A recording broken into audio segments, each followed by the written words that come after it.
আসসালামু আলাইকুম বন্ধুরা, আমরা ব্রাহ্মণবাড়িয়া থেকে গতকাল এসেছি কক্সবাজারে। এই কক্সবাজার বিশ্বের দীর্ঘতম একটি সমুদ্র সৈকত। এই সমুদ্র সৈকতের পারে বন্ধুদেরকে নিয়ে এই রৌদ্রের মধ্যে এখন আসলে গাছের নিচে আমরা একটু আরাম করছি। তার মধ্যে রয়েছেন আমাদের প্রিয় বন্ধু, যিনি অনেক সময় আমার ব্লগের জন্য সাহায্য করে থাকেন, বন্ধু আতাউর রহমান শাহিন। তাকে তার একটু অনুভূতি ব্যক্ত করব। সে তার অনুভূতিটা কি, এই যে সমুদ্রের পাড়ের এত সুন্দর গর্জন, পানির শব্দ শুনছে, তাতে তার মনটা আসলে কি বলছে, আনন্দটা কীরকম তার কাছে মনে হয়েছে, একটু অনুভূতি ব্যক্ত করার জন্য আমি আতাউর রহমান শাহিনকে বলবো। আসসালামু আলাইকুম রহমতুল্লাহ। আসলে আমরা ভ্রমণ পিপাসু মানুষ। আমরা যখনই ভালো লাগে, মন খারাপ থাকে, তখনই আমরা চিন্তা করি কীভাবে আমরা এখানে আসবো।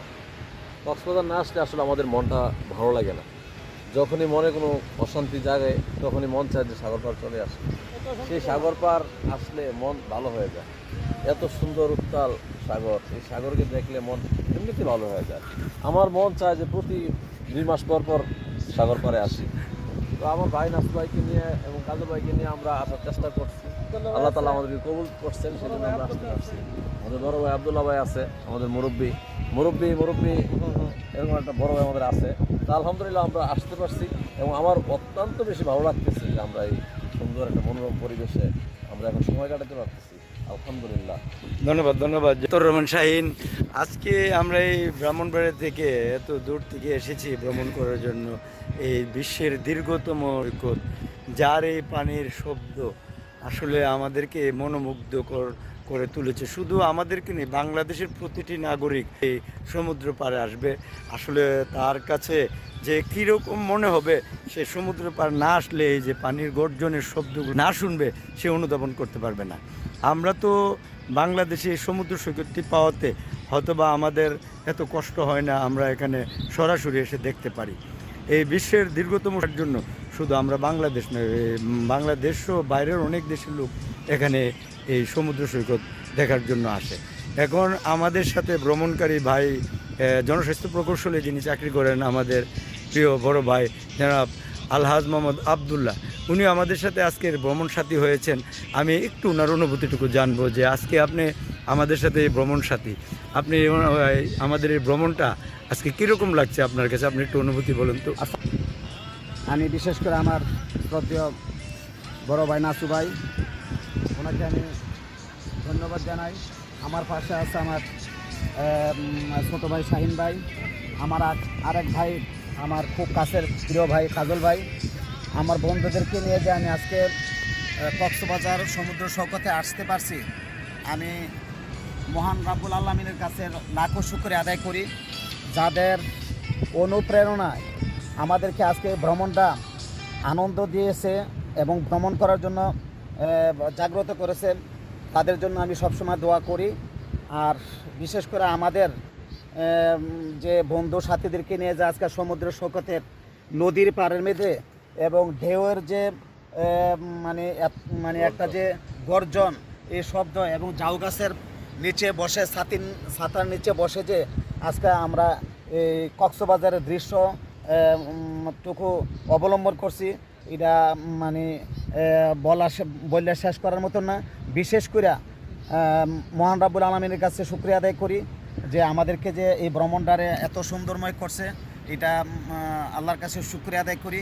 আমরা যাতে প্রতি বছর আসতে পারি, এই সুযোগটুকু আমাদের বন্ধুরা আমাদেরকে এই সময়টুকু দেয়, আমরাও যাতে আসতে পারি, আমি সব সময় চাই। আর আমাদের যে একটা শরীরের মধ্যে ক্লান্তি আসে এবং দুর্বলতা থাকে এবং বিভিন্ন সরকারি কর্মকাণ্ডে জড়িত থাকা অবস্থায় একটা দুর্বলতা প্রকাশ থাকে, যখন কক্সবাজার আসি এই যে বিগত দিনের যে এত দুর্বলতা, সেই দুর্বলতাটা শেষ হয়ে যায় এবং কক্সবাজারের ঢেউয়ের গর্জন শুনলে এবং ঝাউ গাছের তলে বৈশা যখন নাকি আমি নাসু ভাই এবং আমার শাহিন ভাই সব বন্ধুদেরকে নিয়ে যখন আমি এগুলা দেখার পরেই আমার সব কিছু পুরানো স্মৃতিগুলি ভুলে কক্সবাজারের স্মৃতিগুলা ধরে রাখার জন্য চেষ্টা করি। এ বলে আমার বক্তব্য শেষ। আসসালামু আলাইকুম। ধন্যবাদ জনাব, আপনার আসলে মনের আনন্দটা আপনি আজকে আমাদেরকে জানিয়ে দিলেন। আসলে এই কক্সবাজার এই সমুদ্র সৈকতে আসলে আপনারও সেই আনন্দটা বুক করতে পারবেন। এত সুন্দর গর্জন এবং এত গর্জনের ঢেউ যেন আমাদের কাছে কীরকম একটা মনে হয়, শুধু এটা অত্যন্ত সুন্দর এবং ভালো মনে হয়।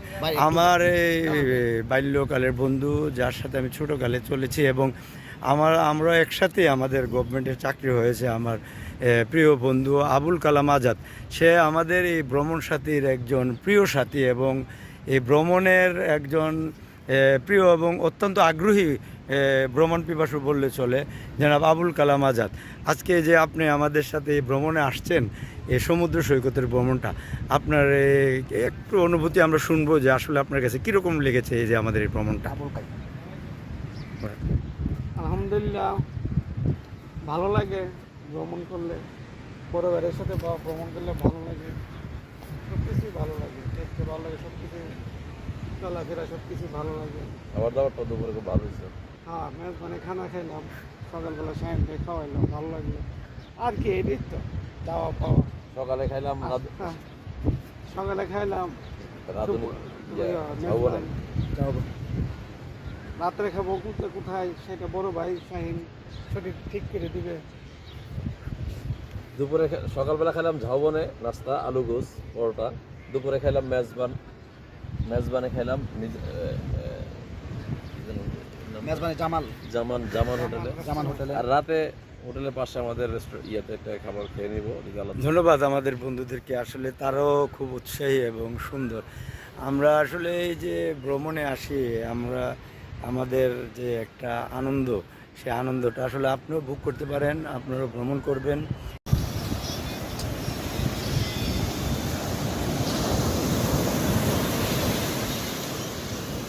স্যার